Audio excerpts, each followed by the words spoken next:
Okay അല്ലേ? ക്യാമറയിലോട്ട് ഇപ്പോഴുണ്ടോ? സെറ്റല്ലേ? Ready 1 2 3 പറ. ക്യാമറയിലോട്ട് റെഡി 1 2 3. ഞാൻ തോണ്ട.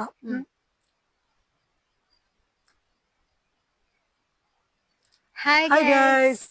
അപ്പൊ ഇന്നത്തെ അത് ഞാനല്ലേ. Hi guys. അപ്പൊ നിങ്ങൾ ഓക്കെ. Hi guys. അപ്പൊ ഇന്നത്തെ നമ്മുടെ പരിപാടി എന്ന് പറഞ്ഞിട്ടുണ്ടെങ്കിൽ എങ്ങനെ സബ്സ്ക്രൈബേഴ്സ് കൗണ്ട് കൂട്ടാം എന്നുള്ളതാണ്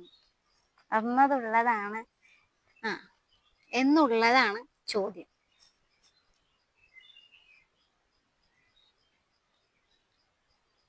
സബ്സ്ക്രൈബേഴ്സ് കൗണ്ട് എങ്ങനെ കൂടും, എങ്ങനെ നല്ല രീതിയിൽ വീഡിയോ യൂട്യൂബിൽ ചെയ്യാം, സൗണ്ട് ക്ലാരിറ്റിക്ക് വേണ്ടി എങ്ങനെ നമുക്ക് ഇതിൻ്റെ പുറകിൽ പ്രയത്നിക്കാം എന്നൊക്കെ ഉള്ള കുറച്ച് ചോദ്യങ്ങളാണ് ഇന്ന് ഈ വീഡിയോയിലൂടെ ഞങ്ങൾ പങ്കുവെക്കുന്നത്. ഞാൻ അവിടെ നോക്കി വെക്കുമ്പോൾ എല്ലാവരും